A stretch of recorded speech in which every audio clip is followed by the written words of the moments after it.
This episode of Primitive Culture is brought to you by Audible.com, offering more than 180,000 titles for smartphone, tablet and desktop. To get a free audiobook of your choice and to help Trek.fm at the same time, visit audibletrial.com/Trek.fm. And also by Enterprise in Space, an international program of the non-profit National Space Society. Find out how you can help science and education and become a virtual crew member aboard the NSS Enterprise Orbiter by visiting enterpriseinspace.org. And if you want to join the conversation and share your thoughts on this episode, join the Babel Conference, our listeners group on Facebook. Just type BABEL into the Facebook search field. We look forward to seeing you there. This is Tim Russ, Lieutenant Commander Tuvok on Star Trek Voyager, and you're listening to Trek.fm. Open your mind to the past. Oh, this may mean something. I've been coerced into watching tonight's movie. You do have books in the 24th century. It's a primitive culture. I'm just trying to blend in. Some people think the future means the end of history. We haven't run out of history quite yet.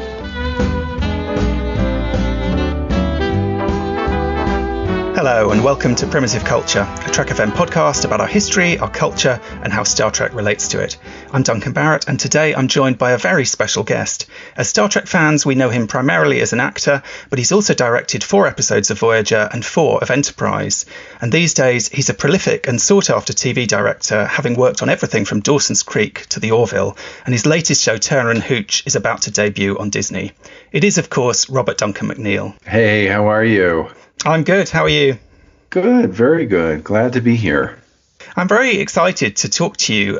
This is a topic that I've kind of been wanting to do for a while. We've had a few of the Star Trek writers come on the show in the past to talk about the sort of inspirations behind episodes. We talked to Brannon Braga about his love of horror, for example. But I've always been quite keen to hear what the sort of director's slant is on working on Star Trek. And you, of course, are one of those directors who got their break, really, as a director through Star Trek and has then gone on to develop that into a career in its own right. Yeah, I'm very grateful for Star Trek giving me the chance to do something that I had wanted to do for a long time before I ever got involved with Voyager. I had really had an interest in getting behind the camera and had been shadowing directors for quite a few years before Star Trek happened. So I was already sort of down that path. In fact, I've said this a lot of times, a lot of places before, but literally day one of the pilot episode of Voyager, we were walking away from the stage and Rick Berman happened to be there. And Rick was rarely down on stage. I probably could count on one hand the amount of times I saw him there, but he was there day one. And it was great. You know, we were feeling great, very confident. And as we were walking away, I said to Rick, I said, I just want you to know I've been shadowing and, mentoring under some directors and other TV shows I've been able to work on. And I feel like this is the place for me to get that opportunity. You've done it before with a number of actors and back to the film, the original cast franchise with Leonard Nimoy directing. And anyway, so I said, I really want you to know that that's something that I really want to do. And he said, he sort of laughed and he said, sure, yeah, let's see, once the show gets going, maybe in season 5 or something, we could, that's way down the road. And I was literally on day one of the pilot, I said, no, I mean the first season. I want to direct now. Wow. Like, what do I need to do? I said, because I've been on shows that have gotten canceled before and I don't want to wait too long, so I'm taking this seriously, and he still laughed. I thought I was being precocious and very bold on day one, but I continued just a drumbeat of letting him know what I was doing, and he allowed me to go to production meetings and screenings, producer screenings of the studio cuts, and so I got to see that side of things. And obviously I was on set and I talked to directors and shadowed a lot of directors and took some classes outside of work.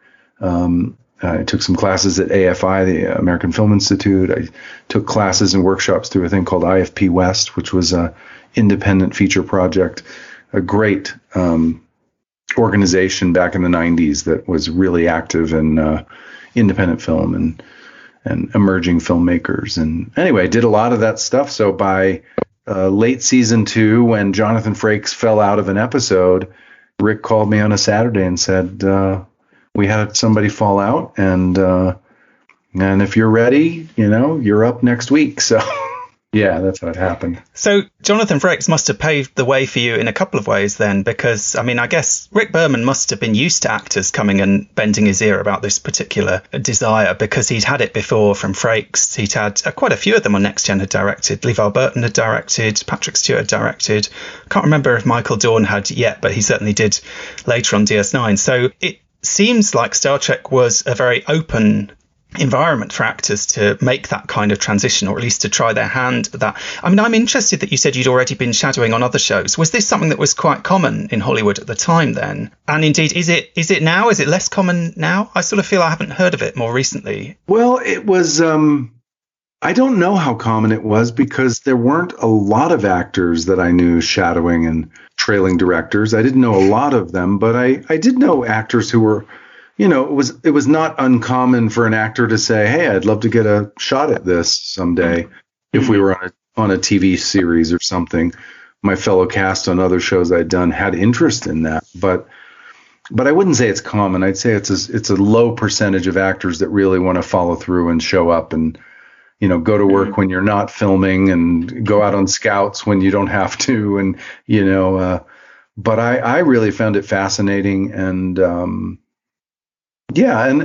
And there was also a side of me back then that I felt like, in television, to be frank, there were a lot of like veteran directors who just showed up and got through it, and they didn't help you very much as an actor. They didn't get involved with performance and I felt as an actor like, boy, if I could learn the other side of things, I feel like I could really be of value to the actors here and kind of, helping them to dig deeper or inspire them to, to get specific about a moment or change a performance in a way that really helps the story. So part of me was like, well, if I can learn that other side of things, this, I could be really good at this.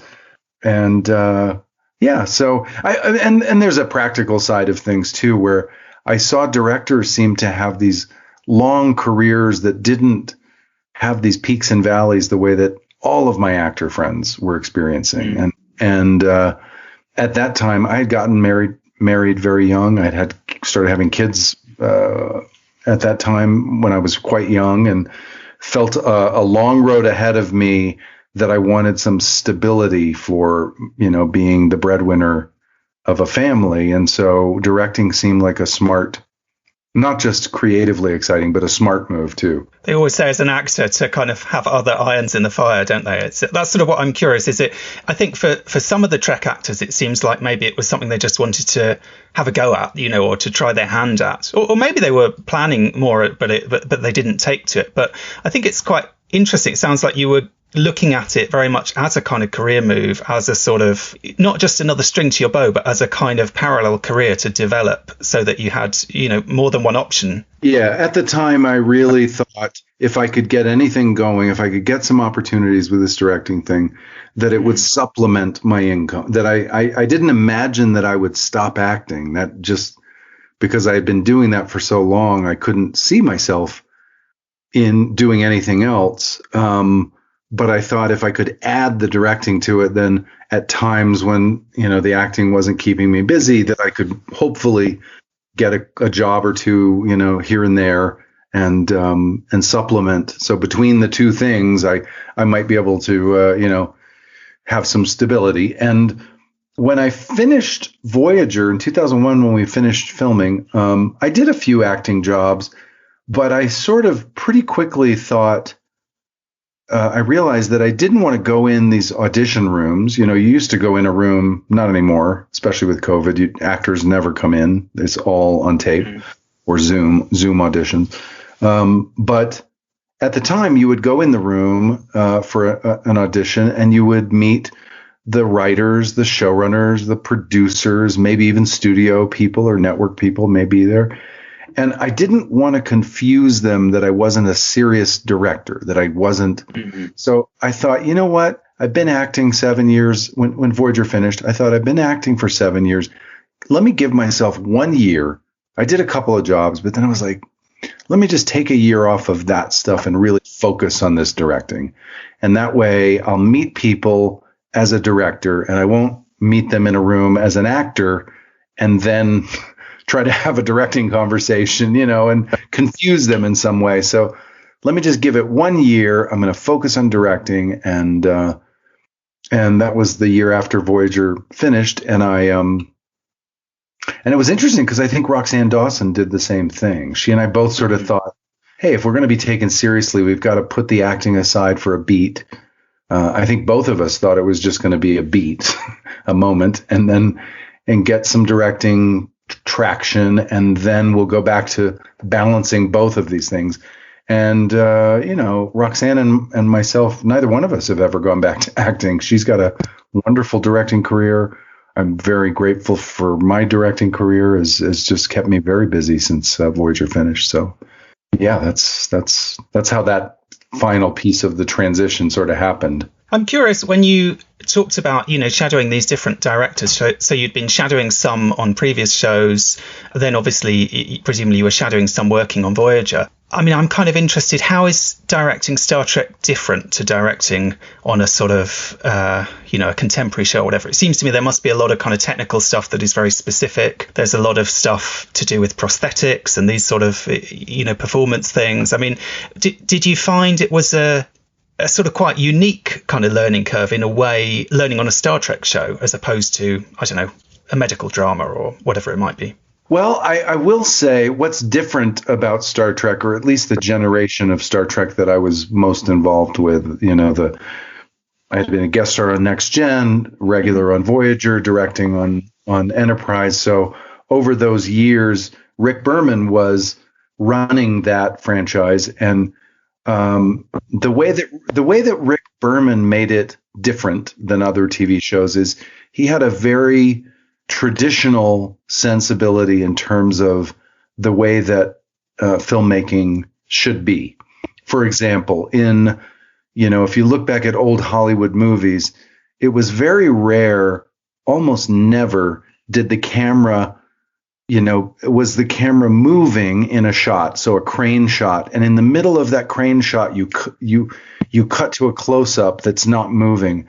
That was just, it was a no-no in the old days of Hollywood. There were rules. There was a rule book. In fact, there was a book that I got called The 3 C's of Cinematography back then. And it had been written in the 50s, I think, as a textbook for film school or something. But it was basically a rule book about how you shoot a master shot, how you shoot a close-up, when you cut, and all of those rules were very traditional, and they were mostly, I would say 95% of the time, followed in most mainstream media, television, film, things like that. Rick Berman's sensibilities were very much in line with those traditions. So I remember Rick saying to me very specifically, if you start a scene with a wide shot and the camera's moving on a dolly, let's say across the room, he said, I won't cut into the close-up until that camera stops. So make sure you shoot it in a way that I can get into the close-up, meaning stop the camera, so he can cut into the close-up, so that I can change things if I want. Don't have the camera moving all the time, but I do want some movement. He had traditional rules like, you shouldn't shoot a wide shot on a tripod and then go to handheld on the close-ups, or point of view was very important to Rick. Whose point of view is this shot? I had suggested to him once on an episode of Enterprise that I can't remember the name of the episode, but it was about the crew was climbing deep down into a planet, and so they were rock climbing, cave climbing and traveling constantly. We kept finding them deeper and deeper inside this planet as we cut back and forth. So I had suggested to Rick, I said, what if I think Mission Impossible movie had just come out, or Mission Impossible 2, something. And I loved these sort of like swooping helicopter shots that came into a close-up of Tom Cruise. And I said, what if we do something where, to suggest, in my mind, it was to suggest that every time we cut away from the climbing, we come back in the cave near where they used to be, but the camera flies through the caves and then comes into the scene each time with an opening transition that feels like kind of sped up flying camera through the caves, or down, down, down. And Rick's listening to me describe what I'm thinking about doing, and he's listening, and then he goes, whose point of view is that? He said, I think that's an alien's point of view. He said, I think that's an alien flying through the planet and is attacking them in some way. It'll be confusing to me. So no, don't. He didn't want me to do that. Which was a very, he's the boss. I respect his opinion on that, but I missed the opportunity, in my mind, the energy and style of bringing something that, sure, you could say it's an alien point of view, but then we know it's not. As soon as we get there, we know it's a film device.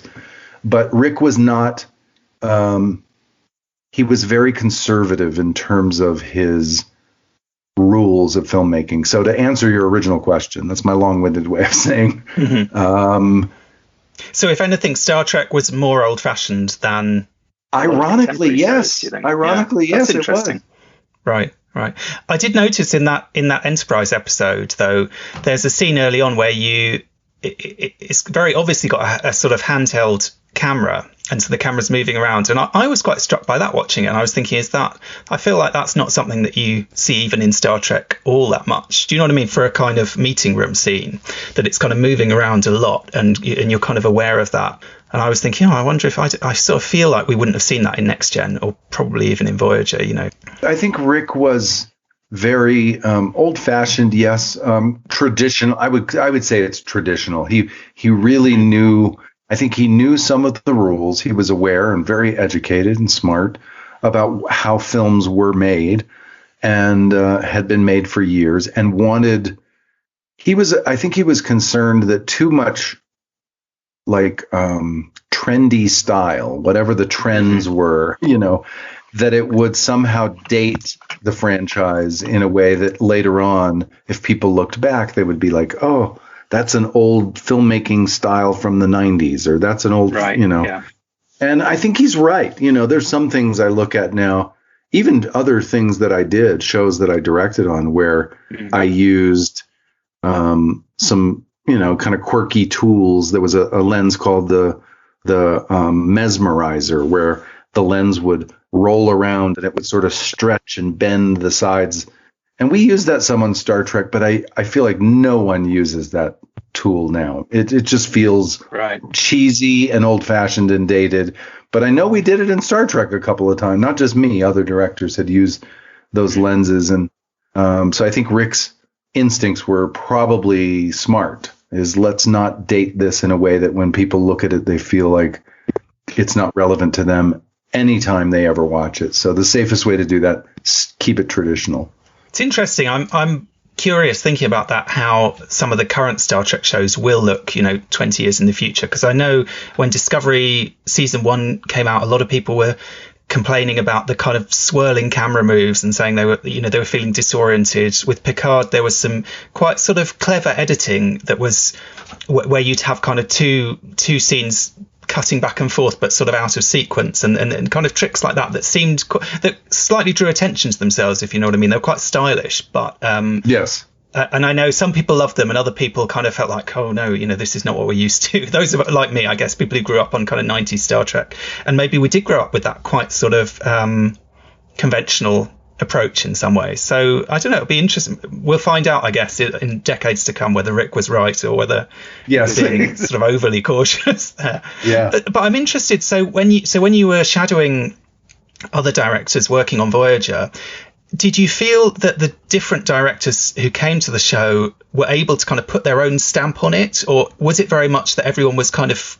forced to play within quite a constrained sandbox? Could you find moments of kind of flamboyance or kind of I suppose people always talk about the auteur or the, whatever the alternative is. Do you know what I mean? Are there opportunities? Because it sounds like what you were saying with that Enterprise episode and your crane shot zooming in and all this stuff. That sounds like it would have been quite a bold, striking visual moment. But so I'm curious, could people kind of bring those slightly more off the wall ideas in and get them through, and was their approach quite different from director to director? I would say that there was sort of the traditional approach became sort of a safety net on our show, and so all directors could rely on the fact that there was sort of a strong foundation and a continuity, episode to episode, that if they didn't have a strong idea or didn't have a way to push a boundary, that Marvin Rush and the camera department and the actors, all of us, we kind of knew, we had learned after the first couple of episodes what this show looked like, what it felt like, so there was a nice strong foundation, but there were a few directors. I mean, I think Rick Colby, who directed our pilot episode, he had a particular style that I can see when I watch his episodes. He had a certain tendency. Every director has their, I'm sure I do too. We have our kind of tricks isn't the right word, but our bag of experience that we go to, that we like, that we, in a scene like this, where we're in with a character for a private moment and then someone surprises them and then, the scene unfolds. I know I have ways that I often approach that sort of moment. That's a very common moment. And I kind of have my little bag of tricks that I use for those kinds of moments. So Rick Colby had his sort of bag of tricks that I feel like I could identify and see when he was directing. I think David Livingston had his bag of tricks. For David Livingston, I'd say his bag of tricks was mostly the wide angle lens. That was the thing that David would always push beyond that foundation. If we came into a briefing room scene and normally Marvin Rush might use a 40 millimeter lens for close-ups on an actor, David Livingston would say, no, let's use the 14 millimeter. Like, I want to be in, and it's a very different. It's a subtle difference between those lens choices, but little things like that, people could find a way to put their own stamp on things. David had the wide lenses. I think Rick Colby had sort of the slow dolly that revealed. He always had foreground. Rick always had kind of a longer lens and foreground, whether it was another actor in the foreground or a piece of the set, and let's see who else we had. Alan Craker. Alan Craker would often direct in these kind of long sequences where, let's say we're in the briefing room, he would choreograph the actor's movement so that one line would lead to the next line, and the camera would always be panning or dollying. And so he would, instead of cutting to close-ups, Alan Craker would stage the scene in a way that the actors were helping to kind of walk past the next actor as it handed off to that line. And then that actor might move forward to reveal another actor behind. And, the movement would flow in a way that Alan Craker was a master of that kind of moment. So that was in his bag of tricks. So, yeah, I think every director's got their comfort zone that they bring to it. And it was, but sometimes a director could surprise you. We had a director on Voyager named Alex Singer. He was an older director, had been around for, at that point, 30 years or more as a director. Had directed back into the 70s and even the 60s, I think. So we were in the 90s making the show, and he had been doing it a long time. But I remember Alex Singer had a very traditional approach, but then now and then Alex would break out these great episodes that were surprising to me in the way that he staged or shot the scenes, low angles or, very graphic kind of cinematic moments. And so sometimes it's a directing, directors get a lot of credit when sometimes they don't deserve it, and they get a lot of blame when sometimes they don't deserve that either. Because I think, television in particular is a team sport. You got to have the whole team playing well, and that includes the writer, that includes the producers, the physical production producers, giving you the money and the resources to do things well. If everybody is on their game, the whole team is playing well together, and the actors are bringing it, and the director does their part, then you'll have a great episode. You can have a great director, and if the whole team's not playing, even if the actors are giving a great performance and the director's doing his best, or he or she, if the director isn't given the resources to do what they, what the episode needs, it's or the script is not great, or the story has an element that just flops. There's nothing you can do. You can shoot the coolest shots you want, but in the end, it comes down to a good story and good teamwork in executing it. So it must be quite nerve-wracking in a way if you've been lobbying for years to get this chance, and then so much of that does kind of depend on the script. Because I was quite struck. There's an episode of I love Deep Space Nine. It's probably nothing against Voyager, but Deep Space Nine was always like my favourite series. But there's one episode of Deep Space Nine that I think anyone would say is like the worst of that show, and just because it was just a terrible episode, and it was. And I hadn't even really clocked this, but it was directed by Alexander Siddig. And when I realized that, I thought, God, he's probably been, waiting years like you for a chance to direct an episode, and then gets given a complete turkey. I mean, so there must be that kind of nerve-wracking moment. So when you got the call saying you're down to direct this episode, you must have been kind of opening the script thinking, what is it going to be? Because with Star Trek, it could almost be anything. Do you know what I mean? It can run the gamut from good to bad, but also from, romantic comedy to thriller to, do you know what I mean? Yes, the genre and the tones could change dramatically week to week.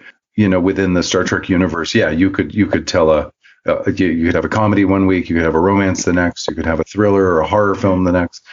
I loved my first script, Sacred Ground, because I would consider myself a very introspective and spiritual person. I wouldn't call myself a religious person necessarily, but there was a lot of spirituality and a lot of human experience, the core of human experience, the wonder and the mystery and the unknown of the human experience that we all are dealing with constantly, the fear, the deep primal human fear of existence.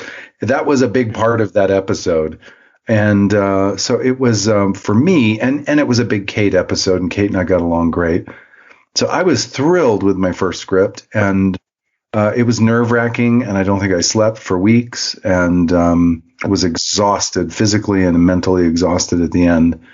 And then my second script I got, the next year I got a chance to do one called Unity. And I have to be honest, when I got that script, I was like, I don't think it works. I was not happy with that script. And I really tried hard to find a way into that for myself. The way that I found for myself was, I was actually reading a book at the time. Oh, what was the title of it? It was a book about the fall of the Soviet Empire and the events that happened when the Soviet Union collapsed, and all of a sudden these various countries that had been joined as the Soviet Union were now more independent. There was a lack of structure and unity. And ironically, I was reading that book around the same time, and I was like, oh, maybe if I kind of use this book and what I'm getting out of this book is some inspiration, at least I'll have a point of view. At least I'll have a way in, because I didn't feel like scene to scene and as a script, it wasn't one of my favorite scripts. I don't even recall who wrote it. Boy, that's bad. But no offense to them, it happens. Ken Biller, I've got it in front of me. Yeah. Well, it's an interesting. He wrote a lot of episodes, and I think that was it's an interesting one. It's an odd episode because it sort of doesn't do what you expect it to somehow. But I think it's an interesting one. But that's interesting that you connected so much to Sacred Ground, and I think it might have been a surprising one in some ways, because it is a very kind of, as you say, it's quite spiritual. It's quite sort of mature, contemplative sort of episode. I have to say, I mean, I grew up watching Voyager when I was like 13 or whatever and first watched that episode. I didn't get it at all. Do you know what I mean? It just completely, to me, it was like, this isn't what Star Trek is about. Star Trek's about science, and we don't believe in all this spiritual stuff. And it's only sort of going back to it like in my 30s that I was like, wow, this is actually, I've obviously changed a lot, because I was much more on board with the kind of message of that episode somehow and receptive to that story. But it's interesting, I suppose, for you as well, because you're playing Paris, who, I mean, not quite so much by this point, but certainly in the early years of Voyager, it seems like quite a kind of immature person. Do you know what I mean? Yes, like he's a bit of a womanizer, he's a bit of a troublemaker in some ways.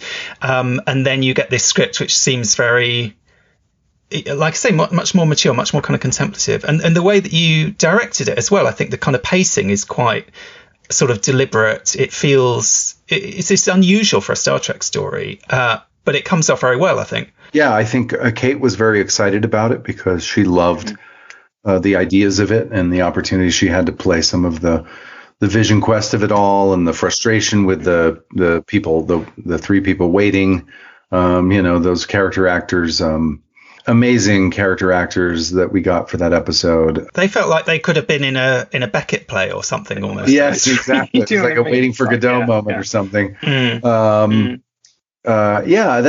love that script. Like I said, I didn't love Unity. Came back around a couple years later to direct Someone to Watch Over Me, which was for me one of my favorite Voyager episodes ever. But certainly that was my favorite to direct in that series, because it just landed in the sweet spot of personally my taste, which was I really enjoy comedy. I've gone on to work on a lot of comedies. So that was an opportunity early on for me to work some comedy in. I had more confidence in my directing at that point, and was able to bring some actors in as some of the smaller roles that I felt really happy about getting some of those actors in for some of the smaller roles. And yeah, for me, Someone to Watch Over Me was a perfect episode in every way. It was really wonderful. And then what is the other one I did? Body and Soul. Body and Soul. Again, a comedy with Robert Picardo and Jerry Ryan. I mean, quite a different sort of tone, I suppose. But it sort of struck me. I was wondering, was that because they were so pleased with how Someone to Watch Over Me went that they gave you that one? Because it's got some of the fact that it's those two, and it's really playing off the strength of the two of them as characters and as performers. Yes, it has that in common, Yeah, I don't think that they. As far as I know, I don't think they really matched directors with scripts so much, because they often didn't know what scripts were going to be ready and where things, so they sort of slotted directors into a schedule, and then you got the script you got. So I just happened to get a couple of those, the more comedic and those fun episodes that were a perfect fit for me. I was really happy that those were the ones that I got. So if for Unity, your sort of touchstone was this serious book of history, what I'm kind of thinking, Body and Soul is a strange episode, because in some ways it's got a sort of dark element to it. It's got this sort of almost Anne Frank story about like hiding the person who's being persecuted, but it's played in such a broad comic way, and it's almost like a sort of sex farce. Do you know what I mean? Because it's like everyone seems to be attracted to someone who's not attracted to them, and there's all this kind of I'm just kind of curious, was there, do you always go in thinking, okay, this is what's at the back of my mind, this is my sort of inspiration, or this is my, do you know what I mean, this is kind of where I'm coming from? Or do you just read the script and think, okay, I'll just sort of take what's on the page? Well, I think for me, as a director, when I break down a script, I read through it and I try to understand what the writer's two things are in the first read. What is the writer's intention? First of all, what are they trying to achieve as I'm reading this? And the second thing I try to think about is kind of note the things that inspire me. What are the impressions or images that come to mind as I have that first read, because often that's really important. But then as I start to sort of deconstruct it and start to break it into parts and pieces, I always try to first start with kind of a thesis statement or a point of view. And, if I'm now, training a director, or if I've got someone shadowing me now, that's very important. I always want directors, if I'm producing now, I want a director to have a point of view. I don't want them to come in and try to please the writer or me or even the actors. I want them to have a point of view so that they know constantly where their guiding light is on this episode. I was even taught to, come up with my director's thesis statement to say, this is a story about greed will lead to destruction, whatever that simple, A will, create B. Like, come up with that, because then sort of where the story starts and what happens and where it will end. That thesis statement, your point of view about it, and kind of distilling that down to something universal and relatable, so that's the story I'm telling, is something that people can, that I am telling a specific story in this episode, that I'm directing a specific story, but it's about something. I want the audience to experience something at the end that is deeper and bigger than just this comedy or this, whatever it is. I was quite struck because you talked quite a lot on your podcast, The Delta Flyers, which is a fantastic podcast I recommend to any of our listeners who haven't checked it out yet. It's always fascinating to me to hear your kind of sort of discussing things from the directorial perspective. But when you talked about Sacred Ground, you talked about some of the prep that you did for that episode in terms of individual characters' motivations, like, who's kind of driving the scene, like you say, whose point of view is it, but also what are they trying to get out of it and so on. And it seemed to me very much like the way that an actor might prepare for a scene by going through the script and asking themselves all these questions. What's my motivation? What am I trying to achieve? All these sorts of things. So it kind of really struck me that is a very, I suppose it's a psychological approach to preparing for it, rather than, I'm sure you are preparing technically as well, but the fact that you put that much effort into that side of it, I suppose, is, maybe a testament to coming at it from an actor's point of view and knowing what might be useful for the other actors and how to get the most out of them. As an actor, one of the most important things that any actor needs to know when they're working on a scene, shooting it or performing it on stage, whatever, the acting process is about. A character always isn't passive in a scene. Even if the scene is really about the other character in our story, it might be about the other character achieving something or trying to get something. If I'm the supporting character in that scene, I'm not there for no reason. I'm there. I'm in that scene. I'm either cooking my dinner, and that's what, and the lead character walks in and does something. And so there's something that I want. I want to finish dinner. I want to finish cooking dinner. And so I know that's an active thing as an actor. Okay, my character starts by wanting to have dinner, and by the end wants this character who arrived to get the heck out of my house. Whatever. Mm-hmm. There's always a turn. I use that term a lot with directors or with actors or writers when I'm prepping now. Every scene has a turn, and it has a turn from a narrative perspective, that the story changes. If the story doesn't change in a scene, then the scene needs to go. Like, the scene doesn't belong in the movie. So there's always a turn, a narrative turn, where something, new information comes and the story moves forward. There's also a turn for each actor. Every character should have a turn where they come into the scene, they start the scene, wanting something, actively trying to do something, whether it's cook dinner or, stop the suicide bomber or whatever the stakes are. You come in wanting something, and then there's new information, narrative information, and your character now is changed and leaves the scene with a new want, a new thing. So I think that pattern of looking at scenes that way as an actor definitely informed how I look at scenes as a director or as a producer. I always look at it from where's the turn, where's that narrative turn happening, where's that character turn happening, what is the want of each of these characters, what is the driving need that they have, whether it's dinner or saving the world, whatever it is. There's a need. There's got to be, and there should be some stakes there because we're creating entertainment and drama.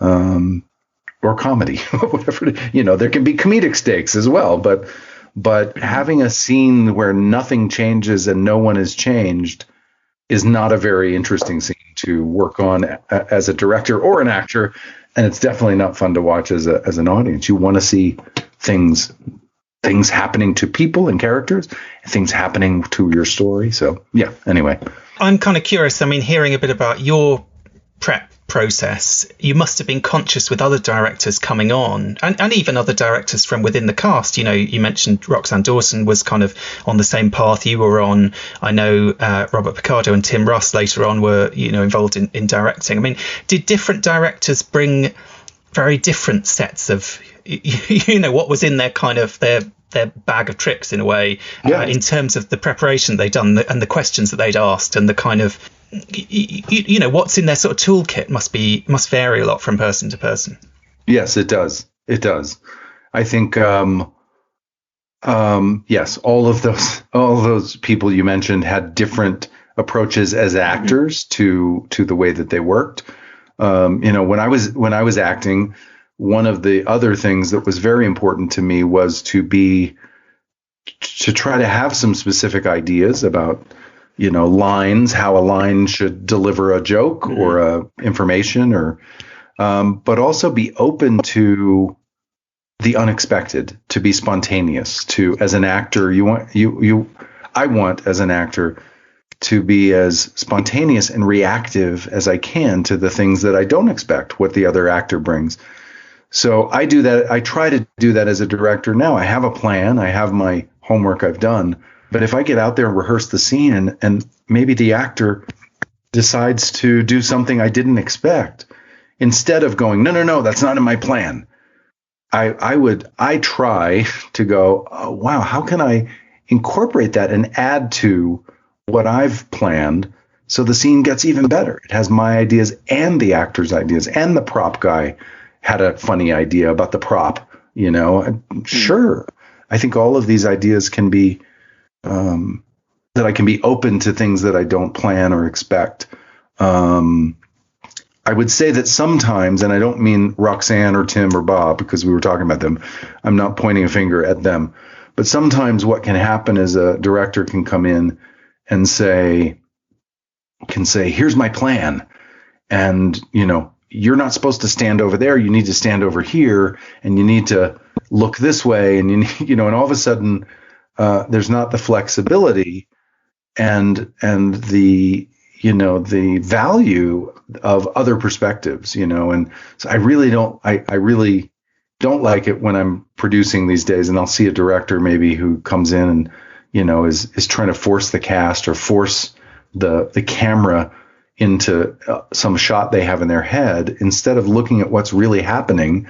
And, that shot would have been great if the sun wasn't setting, but now the sun's setting and it's over there, and maybe we should point the camera the other way, and maybe that actor doesn't want to wander around in circles. Maybe they just want to stand there and look. And I don't know, there's all of these little nuanced details that if you're open to the unexpected and new ideas and new ways of looking at things, and you still have that foundation of your prep and your plan and your own ideas, your own point of view, if you're open to putting all of that together, and then you get the best version of the scene, I think, Did you find that having directed on the show changed the way that you acted on it in some ways? I mean, and also I suppose having other actors on the show who were directing. I mean, you and Roxanne were working a lot together as actors because your characters were in a relationship, and you were also both kind of developing as directors. I mean, did these two things, did they feed into each other, I guess is what I'm wondering. Was it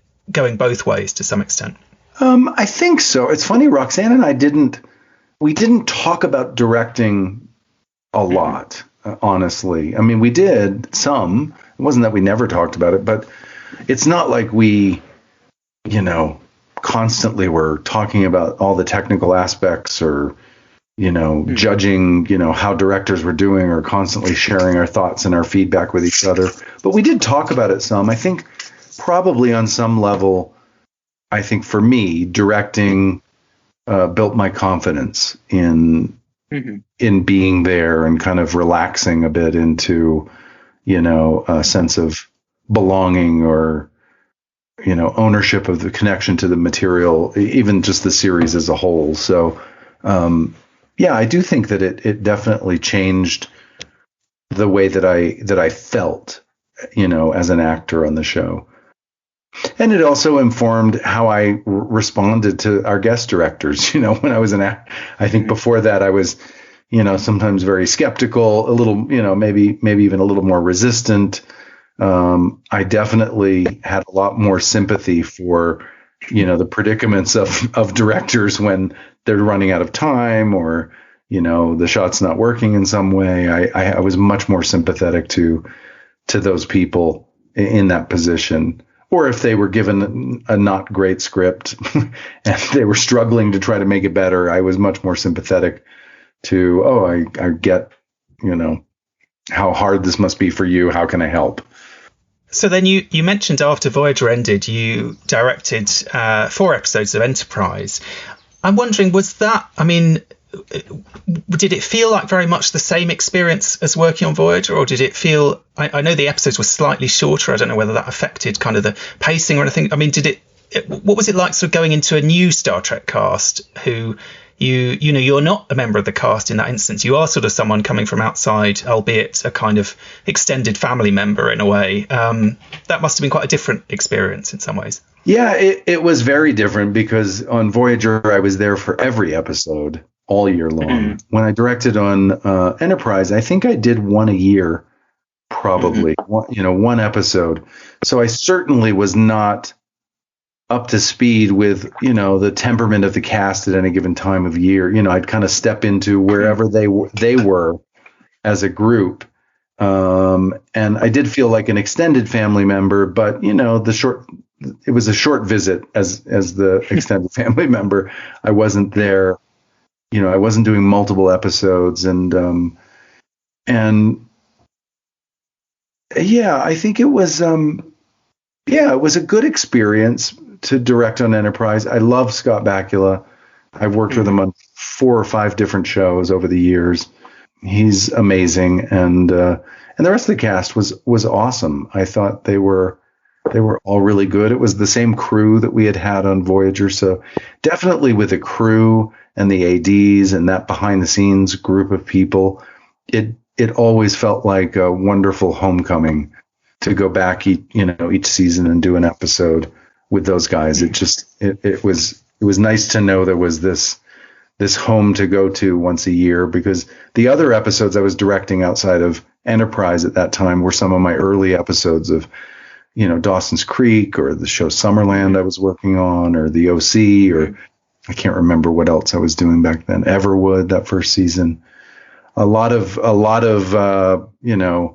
very different kinds of casts and franchises and places. I was shooting on location a lot more than we ever did on Star Trek. So I was learning a lot about how to deal with location filming and all the elements that involves. And so going back to Enterprise was always, it was always a relief. It was very comfortable and very comforting. It's interesting thinking about it. Enterprise, I think, is the only Star Trek show that didn't have, as far as I know, unless I'm, missing something, didn't have members of the cast who ended up directing. Now, I know it got cancelled earlier than they were expecting, so I don't know. I mean, when you were directing on the show, were any of the cast shadowing you? Was there a sense that anyone was planning to kind of pursue that? Because every other Star Trek show, that people had taken that opportunity, hadn't they? Yeah. But it seems like on that one they didn't for some reason. I don't think so. I don't recall. I mean, I know Scott Bakula has directed before. I think he directed on Quantum Leap. And I think maybe there was some conversations that Scott had with them about directing at some point. But I don't know how serious that was. But with the rest of the cast, besides Scott, I don't recall anyone ever talking to me about, shadowing or directing or, no, I don't remember that, which is, quite unusual. Actually, I'm surprised that there wasn't more, having seen a couple of Star Trek shows at that point, a few of them, produce some directors with directing careers, that none of the actors seemed, seriously interested in that. Yeah. I mean, there's no reason why they should be necessarily. It's just that it's interesting that on all the other shows, bit by bit, people did, decide actually, maybe it's partly from seeing, I guess Jonathan Frakes probably started it all off, and then other people were, probably Patrick Stewart thought, oh, well, if he's doing it, I'll do one. And, do you know what I mean? And it builds into a thing that is sort of, if not expected, then at least on the table somehow. It's interesting, having said that, you kind of gravitated more towards comedy. The Enterprise episodes you did, I would say, are generally pretty serious, aren't they? They are. Yeah. I mean, Twilight, a big fan favorite episode, quite intense. Aside from the big kind of plot drama, I mean, I think you had probably the best cold open in Star Trek history because you got to blow up Earth. But aside from all that kind of big stuff, there's also this, very sad kind of dementia storyline, essentially. Quite moving. And the other ones, Cold Front, picking up on this kind of serialized storytelling that I guess you're coming in, you're taking a piece of that and then kind of passing the baton on for, very different kind of storytelling, I guess, to the sort of more episodic stuff you'd be doing on Voyager. And then by the time you get to Countdown, again, which is the penultimate episode of that season long arc, so very much kind of in that serial style, that must bring its own challenges in a way. You're not kind of packaging your own little, like you said, one week it's a courtroom drama, one week it's whatever. You're kind of trying to fit into that ongoing narrative and that ongoing sort of style in a way that seamlessly, in that they don't really want each episode to feel different or each director to bring something too different to it, because it needs to really flow in that kind of storytelling. I really relied on the actors and the crew there. And whenever I would come in on that show, I would try to catch up on some of the cuts, even if they hadn't been aired yet. I'd go back and read the scripts, that led up to my episode, or look at the cuts of the episodes to see how they were executed and shot, and try to fit into the ongoing, narrative there. There wasn't a lot of comedy though on Enterprise, which is it's funny because a lot of times, actors can get typecast into, they're a comedic actor, so they only do comedies, or, sitcoms, or they're, a serious actor, they can't do comedy. The same thing happens for directors often, is that you sort of get typecast. When I first finished Voyager, I did a lot of Dawson's Creek episodes. I became kind of an ongoing regular director there, doing a lot of episodes. And for a few years, I was sort of typecast as a director in the teen soap opera. At the time, it was the WB network. I was sort of typecast as a director in, he does those Dawson's Creek, the OC, those soapy dramas with teen relationship dramas. Yes. And I feel very lucky, actually, that I've been able to, because I do enjoy comedy. I just, as a human being, I like being on a set where people are laughing, and where, I do feel like in the human experience, a lot of times humor is what gets us through all the tough stuff and through a big chunk of our day. We laugh. People like to laugh. And so I feel very lucky. Like, I did the show Chuck for 5 years. We did that show. And for me, Chuck was the perfect combination of comedy and heart and action, because I got to do all those things on Chuck as a producer and a director on that show. And for me, that's my favorite style. That my favorite genre is sort of that action comedy with heart. I love it. It's fun as a director. You can do a lot of different things in terms of staging and shooting, and stylistically, you can do a lot of things that it's a big palette that you can play with in that sort of action comedy world. Or whereas when you're just doing straight drama, the palette gets a little thinner, a little narrower, because you've got to keep that tension going. You've got to keep that, that narrative going in the drama and the kind of visual drama as well. It always needs to have a bit of tension and so I like being able to mix it up, and I feel very lucky that I've been able to move from sci-fi shows to half-hour comedies, straight out flat out comedies, to shows like Chuck that are a mashup of tones, and I think the show one of the shows I'm doing right now, I'm lucky. I'm actually producing 2 shows right now. Resident Alien is one of them on Sci-Fi Network in the States. Alan Tudyk is the star, and it's a lot like Chuck. It's a 1-hour action comedy, sort of character comedy with some sci-fi elements, and I love it. It's got a ton of heart, but it's also got great comedy and jokes. And Chris Sheridan, the creator of the show, wrote on Family Guy for 18 years, so he's brilliant at dialogue and coming up with wacky ways of looking at the world. So Resident Alien is one of those dream jobs. It's got the mashup of tones. I get to play comedy and drama and sci-fi. And my other show is Turner and Hooch, which is on Disney Plus, coming out July 21st this year.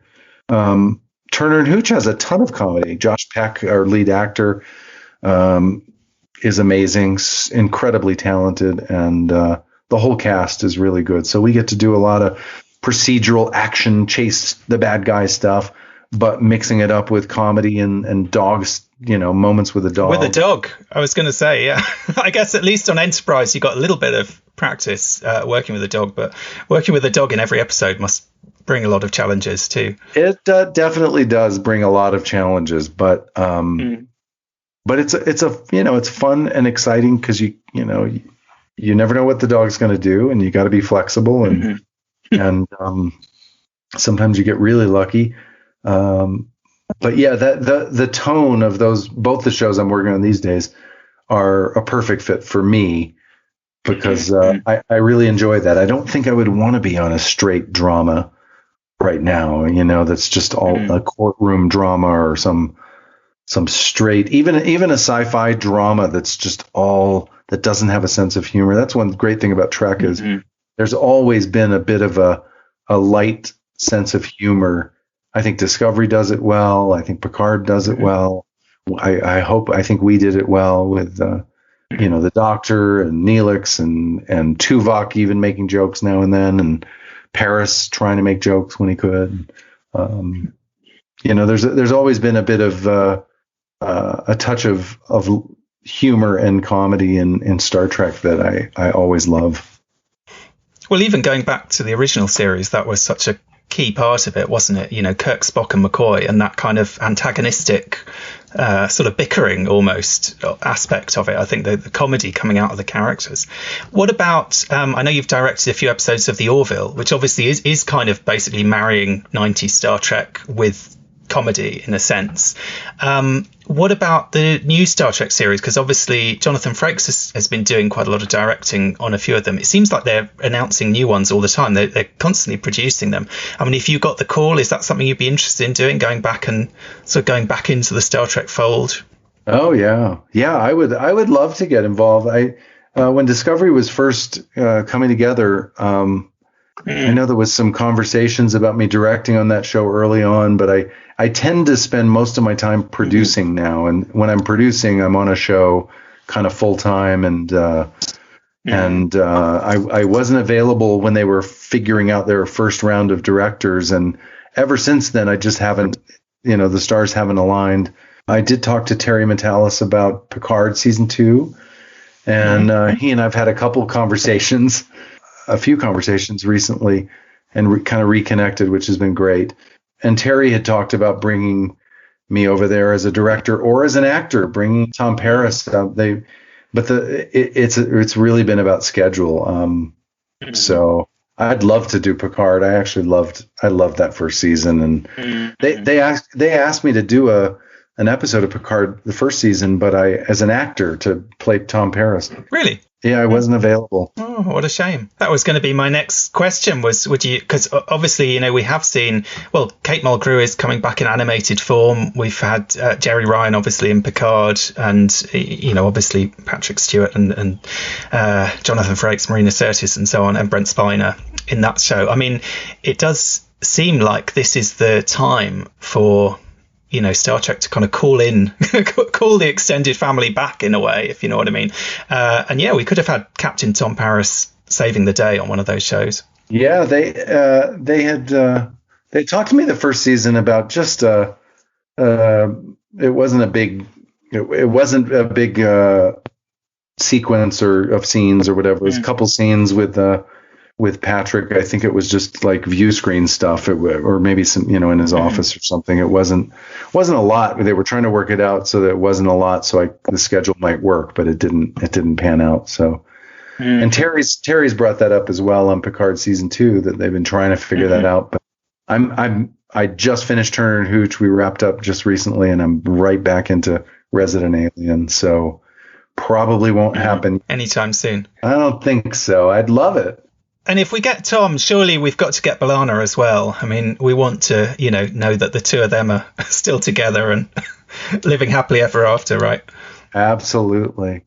Yeah, I did pitch to them. I've had this idea for a number of years about doing a Captain Proton on the holodeck only, get our cast back together, and do like a serialized, like the old Flash Gordons, like short little stories that add up to a bigger story. And I thought about trying to produce it as a podcast during COVID. I thought that might be fun, do an old radio drama with Captain Proton, but get all of our actors back together. And I actually talked to Kurtzman's company and those guys about producing either a podcast version of Captain Proton or a web series, or short Treks kind of version with just Captain Proton, because I think that would be, people really love that holodeck, and I love doing that character, and I just think the fans would really love the show within a show kind of idea of the Captain Proton commenting on sci-fi generally, and Trek sci-fi, tropes and things. It's just a lot of fun. Well, I wouldn't be at all surprised if Captain Proton turned up in Lower Decks, because they already had Leonardo da Vinci, the Voyager hologram of Leonardo da Vinci cropped up in one episode. I feel like that would be the show that could easily just port all of that in a way. Maybe that, and I bet they'd love to do a black and white episode, Yeah. So who knows? Something to look forward to anyway. Well, thank you so much for joining me. It's been fascinating hearing, sort of what it was like behind the camera on Star Trek. It's been a really interesting insight into those episodes that you worked on, and great to hear how Star Trek kind of, gave you that springboard for a whole new career afterwards. Yeah, it's worked out. It has worked out.